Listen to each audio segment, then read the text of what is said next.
Empire state में महाराज के दरबार में जब जाना शुरू किया तो बड़ा सिंपल सा रूटीन। आप गए, अपने शूज उतारे, हैंड वॉश किए, अंदर गए, महाराज को मत्था टेका, बैठ गए, चाय प्रसाद लिया, हलवा प्रसाद लिया, लंगर प्रसाद लिया।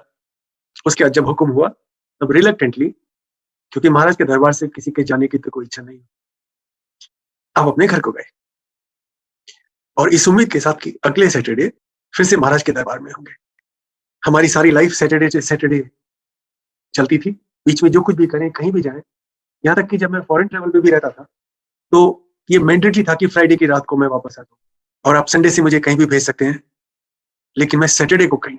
जैसे आपको थोड़े थोड़े समय पे अपने मोबाइल की बैटरी रिचार्ज करनी होती है, करीब करीब उसी तरीके से सेवादार होते थे। और आपको लगता था कभी कभी ऐसा मौका मिलेगा कि आपको कुछ तो सेवा करने को मिलेगी, और नहीं मिलती थी। आप चारों तरफ सब सेवादारों को अपनी अपनी सेवा करते देखते थे और उनकी तो ड्यूटी फिक्स थी। और जैसे हम आना नहीं छोड़ते, उन्होंने अपनी सेवा नहीं छोड़नी किसी भी कीमत। तो एक दिन जब मुझे कर्नल जोशी अंकल ने कहा कि गुरुजी चटर्जी अंकल को बुला रहे, जरा उनको मैसेज दे दो, तो मुझे लगा पहली बार मुझे कुछ महाराज के दरबार में करने को मिला।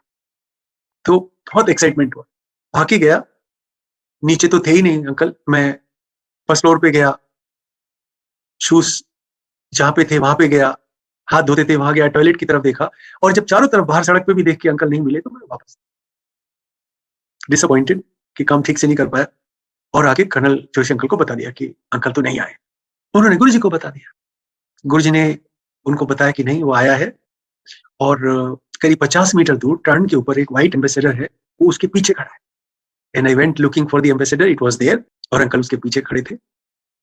और मैंने उनको गुरु का मैसेज दिया, अंकल जल्दी से वापस आए महाराज के दरबार में और मेरी सेवा पूरी हो गई। सेवा तो बहाना था। ये रियलाइजेशन उस दिन पहली बार हुआ कि गुरु को तो पता रहता है तुम कहाँ हो। गुरु तब भी सुन रहे होते जब आप घर में प्यार से बिहेव कर रहे होते, गुरु तब भी सुन रहे होते जब आप घर में क्लेश कर रहे हो। गुरु हर जगह हैं।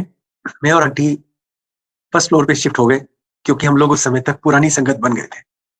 अब लिमिटेड स्पेस में गुरु के सामने नई संगत बैठेगी तो हम सारे फर्स्ट फ्लोर पे चुप से बैठे रहते थे, बात कुछ करना नहीं। लेकिन काफी दिन जब हुए, आंटी ने मेरे कान में विस्पर किया और आंटी ने कहा एक शब्द नहीं सुना बहुत दिन हो गए। महाराज ने सुनवाया ही नहीं। शब्द था, बहुत जन्म बिछड़े थे माधो, कि जन्म तुम्हारे लिखे। तो मैंने कहा हाँ, वैसे भी मुझे बहुत याद नहीं रहता तो मैं उसकी हाँ में हाँ मिला देता हूँ।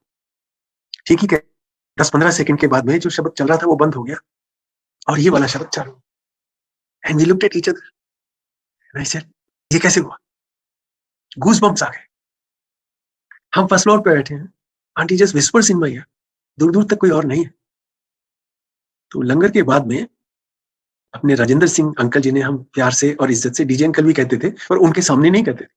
अंकल वाज वेरी स्ट्रिक्ट इन सेवा और वो डिस्टर्ब होना पसंद नहीं करते थे, इसलिए उनके पास कम से कम मैं नहीं जाता। लेकिन उस दिन हिम्मत करके लंगर के बाद में आज्ञा मिलने के समय मैं उनके पास गया और हाथ जोड़ के बोला अंकल वो शब्द चेंज हुआ था, उन्हें डिस्टर्बेंस पसंद नहीं था। मगर उस दिन उन्होंने मेरी बात का जवाब दिया, बोले हाँ वो गुरुजी ने बोला था। अब गुरुजी आसन पे रूम के एक कोने में, अंकल म्यूजिक सिस्टम के पास रूम के दूसरे कोने में। तो मैंने अंकल कैसे? बोले मैंने गुरुजी को देखा और मुझे पता चल गया शब्द चेंज होना, तो मैंने कर दिया। एंड आई सेड अंकल वो, बल्कि कुछ कहा नहीं। मैं सोच रहा था कि हमारे पास सीडी थोड़ा ही थी कि शब्द ऑटोमेटिकली सिलेक्ट किया जा सकता है। उस जमाने में कैसेट्स होते थे। अब ये शब्द कैसेट में कहां पे है किसको पता है, बट वो वहां था और उन्होंने वो चेंज किया और वो बिल्कुल स्टार्ट। उसके बाद मैं सोचता रहा, मैं सो नहीं पाया। गुरु ने ये तभी किया या उन्हें ये भी पता था कि हम दोनों ऐसा सोचेंगे और ये चेंज करना होगा, इसलिए कैसे में ये शब्द उस जगह से बोलना चाहिए पहले से एडजस्ट, और फिर ये चेंज करा है। छोटी सी बात है ना, लेकिन मैसेज कितना बड़ा है। जब अर्जुन को कृष्ण ने कहा कि जो तो लड़ाई लड़ने वाला है बच्चे, ये तो लड़ चुका है, क्या फर्क है दोनों में? पहला रियलाइजेशन है गुरु जी सब जगह है, दूसरा रियलाइजेशन हुआ सब जानते हैं, और तीसरा रियलाइजेशन ये हो गया कि सब कुछ महाराज के नियंत्रण में है। आपको वो चीज तब पता चलती है जब आपके साथ वो हो रही होती है, लेकिन महाराज को वो तब पता होती है आपको पता भी नहीं होता है कि क्या पता। ये शिव है, ये रियलाइजेशन जिस तरह से आज आपको मुझे नहीं था, लेकिन ये कुछ और है, जैसे दिखते हैं वैसे नहीं, और ईश्वर तत्व इनके अंदर है। ये रियलाइजेशन डराने के लिए था। गुरु के सामने जैसे वस्त्र में आप सोल के लेवल पे कपड़ों के बिना, क्योंकि उनसे फिर कुछ हुआ। मुझे अभी भी लगता याद आ रहा है कि कई बार मैं सोचा था महाराज ने मुझे क्या देखा, और हो सकता है गलती से बुला लिया, मगर भगा देंगे तुम्हें, लेकिन वो भगाया नहीं। वो इसलिए नहीं कि मेरे अंदर कोई गुण, वो इसलिए कि वो शिव है, और जो किसी के पास जाने के लायक नहीं होता वो कहां जाए, वो शिव के पास है, और शिव के दरवाजे तो सबके लिए खुले। एक बार ये एश्योरेंस आ गई कि ये मेरे गुरु है, और गुरु ने मुझे स्वीकार किया है, मैंने नहीं गुरु को। मैं कौन हूं? गुरु ने ढूंढ लिया, बुला लिया, अपने से जोड़ लिया, एक्सेप्ट कर लिया। उसके बाद जैसे कहते हैं ना, दुल्हन वही जो किया मन भाई। एक बार गुरु ने आपको एक्सेप्ट कर लिया, फिर आप तो फिर, और that realization took little time, but बहुत कंफर्टिंग हो गया। गुरु को आपको जिस तरीके से जोड़ना है, आपको गुरु उस तरीके से जोड़े, जितना जोड़ना है उतना जोड़े, जितनी ब्लेसिंग देनी है उतनी ब्लेसिंग, आप जो मांगेंगे आपको दे दें। लेकिन आज सुबह मेरे पास एक मैसेज आया, आंटी ने पूछा मुझसे कि अंकल गुरु से क्या मांगना चाहिए। पहले मैंने सोचा क्या बोलूंगा, फिर अब जवाब तो देना ही था, और मेरी समझ में जो आया वो मैंने जवाब दिया। और मेरा आपके बिना गुजारा ना, तू बिसरे मैं मर जाऊंगा, उस तरह की फीलिंग। आपको मैं भूलू नहीं, मेरी एग्जिस्टेंस आपके बिना हो ही नहीं, मैं आपके बिना अधूरा हो, इनकम्प्लीट हो। एक बार क्या हुआ कि ये भी मैं सुना चुका हूं, लेकिन आप इसे फिर से सुने। विजय पुष्करना अंकल को एक जगह चाहिए थी हुडा से मंदिर के लिए, वो मिल नहीं रही थी, और तब तक वो गुरु से जुड़े नहीं थे। जब उन्होंने मुझसे कहा तो मैंने कहा मेरे गुरु जी के पास चलिए। गुरु जी को दिखाने के लिए उन्होंने अपनी पूरी फाइल बनाई, लेटर्स रखे, पेपर वर्क रखा, और अपनी पूरी टीम के साथ पहुंच गए। महाराज ने कुछ नहीं देखा, उनको देखते बोले कल्याण। मैंने उनको इशारा किया कि ब्लेसिंग मिल चुकी है, आप चलें। उन्हें यकीन नहीं हुआ, महाराज को कैसे नहीं समझाया, तो किससे बोलेंगे कि भाई इन्हें जमीन दे दो। लेकिन कुछ नहीं, थोड़े दिनों में उनके पास एक अलॉटमेंट लेटर आ गया, जमीन मिल गई। मेरे मन में आया महाराज ने ये मंदिर ब्लेस किया है, वो भी पड़ोस में है बिल्कुल, मुझे भी वहां जाना चाहिए और जुड़ना चाहिए। शाम को सिंगला अंकल का फोन आया कि अंकल गुरुजी ने बोला कमांडर से बोलना उसे वहां नहीं जाना है, उसे यहीं आना है, गुरु के पास। जिन्हें गुरु पकड़ लेते हैं ना, उनको फिर इधर उधर भी नहीं जाने देते। एक आंटी सत्संग कर रही थी बहुत पहले, शायद सबीना आंटी, उन्होंने बताया था, और मैंने उनसे पहली बार ये सुना कि गुरुजी ने बोला कि अगर तुम अपने घोड़े की लगाम मुझे दे दोगे तो मैं उसे सीधा चलाऊंगा, सीधा हाँकूंगा, I will drive it straight. और ये फीलिंग की घोड़े की लगाम गुरु के हाथ में देनी है, ये भी गुरु ही दिला देते, इसमें भी आपको कुछ नहीं करना होता। और जब वो लगाम महाराज के हाथ में आ जाती है तो फिर वो आपको इधर उधर भटकने नहीं देते। मेरे लिए that was the clearest message कि तुझे और कहीं नहीं जाना, तेरी जगह यही है, गुरु के चरण। मुझे अब कोई लालच भी नहीं है। कुछ इस तरीके से महाराज ने, फौजी होना इस मामले में बहुत अच्छा है, क्योंकि एक बार ट्रेनिंग हो जाए, सिखा दिया जाए, वो फिर दाएं बाएं नहीं जाते। दिमाग का इस्तेमाल फौजी वैसे ही नहीं करता, और गुरुजी ने कहा कि दिमाग को यूज नहीं करना, अकल दूर छोड़ो। अपने पास तो थी नहीं, इसलिए छोड़ने की जरूरत नहीं पड़ी, आसान हो गया। बट जिसको गुरु से जुड़ना है उसको फिर गुरु से जुड़ना है, फिर इधर उधर नहीं। फिर क्या हुआ, जब गुरु ने उस मंदिर में जाने नहीं दिया या जाना सही नहीं समझा, तो फिर बाकी चीजें भी छूट गई। अब मैं रिलीजियस होने के तरीके से कुछ नहीं करता,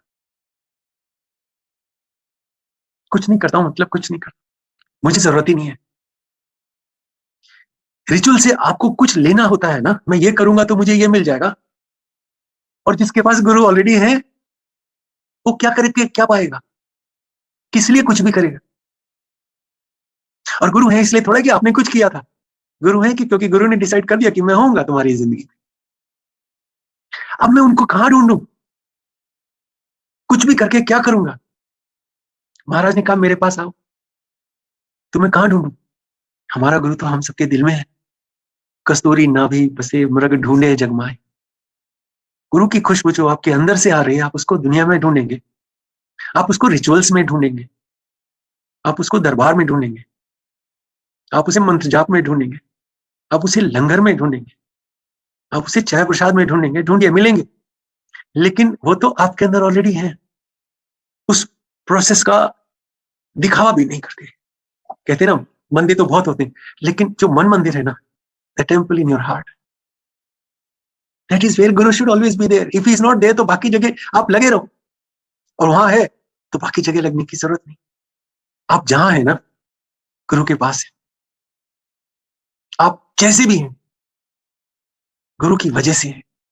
आप सत्संग में हैं तो आप गुरु के पास है, आप किचन में हैं तो आप गुरु के पास है, आप सो रहे हैं तो आप गुरु के पास है, आप झूठ बोल रहे हैं, धोखा दे रहे हैं, चीट कर रहे हैं, कलेश कर रहे हैं, तो भी गुरु के पास है। क्योंकि घर में कोई दरबार नहीं है, तो आंटी ने अपने किचन में कोने में महाराज को रखा हुआ है। शी सेज गुरु जी मेरे साथ मेरे ऑफिस में रहते हैं। तो आपको अगर कभी मन में ये आ जाए कि हम इन चीजों से जुड़ जाएं, जिन चीजों से जुड़ने की वजह से हमें गुरु मिल जाएंगे, या हम इस संगत से जुड़ जाएं और इस संगत से जुड़ने की वजह से गुरु मिल जाए, क्या लगता है आपको? अगर और कुछ नहीं, इस चीज को मन में धारण करें, अभी जो चाहे करें। प्रभुसी नगर कीजिए सब काजा, हृदय राखी कौशलपुर राजा। दिल में हनुमान जी के लिए उन्होंने कहा था कि आप अपने हृदय में श्री राम को धारण करके जो चाहे करें। महाराज से मेरा कनेक्ट है, दूसरे का कनेक्ट है। अगर आप चाय प्रसाद के थ्रू जुड़े हैं, गुड लक टू यू भाई। आप मंदिर के थ्रू जुड़े हैं, गुड लक टू यू। आप दरबार के थ्रू जुड़े हैं, बेस्ट, बहुत बढ़िया, कुछ गलत नहीं है। लेकिन सबका अपना अपना है, और वो अपना भी महाराज डिसाइड। लेकिन इसलिए मत एक काम कीजिए क्योंकि दूसरा कर रहा है, उसके यहाँ ये बजता है इसलिए मेरे सत्संग में ये बजना चाहिए, वो लोग ताली बजाते हैं इसलिए हमें ताली बजाना चाहिए, वो लोग तो इतनी बार आरती करते। और मैंने सुना अब तो चाय बनाने का भी एक प्रोसीजर हो गया है, कितने उबाल आने चाहिए, कितने उफान आके उसको वापस जाना चाहिए, क्या कह सकता हूं, बट ये उनका अपना कनेक्ट। लेकिन आप चक्कर में मत पड़िए। लंगर में कितनी सब्जी हो, कौन सा वाला हो कौन सा नहीं हो, गाजर के हलवे के लिए गाजर आप दाएं हाथ से छीलेंगे कि बाएं हाथ से, अब ये रिचुअल कहां तक जा सकता। बट आप मत इस चक्कर में पड़िए, आप यहां से जुड़िए। गुरु से कुछ मांगना है तो गुरु के चरणों में प्यार मांग लीजिए, महाराज मैं आपसे प्यार करूं, और कुछ करने की जरूरत नहीं। प्रोसेस वहीं तक ठीक है जहां पे नई संगत गुरु से जुड़ने की कोशिश कर रही है और गुरु से कनेक्ट होने की कोशिश कर रहे हैं। तो ये मान के चल लीजिए कि ये सारी प्रोसेस ए फॉर एप्पल का एप्पल है, छोटे बच्चे के लिए for apple, B for ball, C for cat, D for dog. But आपको जल्दी ही पता चल जाना चाहिए कि एक्चुअली एप्पल का ए से कुछ लेना देना नहीं है। Eventually A will be A and Apple will be gone. लेकिन एप्पल से शुरू ना करते तो ए समझ में ना आता। तो इन चीजों की इंपॉर्टेंस तो है, बट इवेंचुअली कनेक्ट तो महाराज से। Satsang essentially means to be with the truth, सच का साथ। एक बार क्या हुआ, हम लोग को जब गुरुजी ने गुड़गांव में सत्संग करने को बोल दिया, तो हम लोग सत्संग किया करते थे और घरों में होता था। On one occasion it was my turn to have satsang at my home, और महाराज का मैसेज आया कि कमांडर से बोलो आज बड़ी जगह सत्संग करे क्योंकि संगत ज्यादा आएगी। हम लोगों ने पहली बार कम्युनिटी सेंटर में जलवाई टावर्स में सत्संग कर लिया, संगत वाकई ज्यादा आई। महाराज एम्पायर स्टेट में बैठे थे, उन्होंने संगत को बताया कि आज कमांडर के यहाँ सत्संग था और इतनी संगत आई। हमें से किसी बेवकूफ ने प्लेट भी काउंट कर ली, फिर महाराज गलत थोड़े होते, और संगत उसी तरीके से आई। एक रियलाइजेशन होगा कि जब महाराज का आप सत्संग करते हैं, ही कंट्रोल्स इट, कौन आएगा कौन नहीं आएगा, आप क्या करोगे क्या नहीं करोगे। एंड डिवोटीज जिन्हें ये लगता है ये सत्संग केवल उनके आपस के बीच में है, हम गुरु जी को सुना रहे होते हैं और संगत में भी गुरु बसते हैं, इसलिए जब हम एक दूसरे को भी सुनाते हैं तो सुनाते गुरु जी को ही हैं। एट द एक्सट्रीम एंड आप खुद भी अपने और गुरु के बीच में हैं, अपने आप को भी मत आने दीजिए गुरु के और अपने बीच। आप महाराज के और महाराज आपके हो जाए।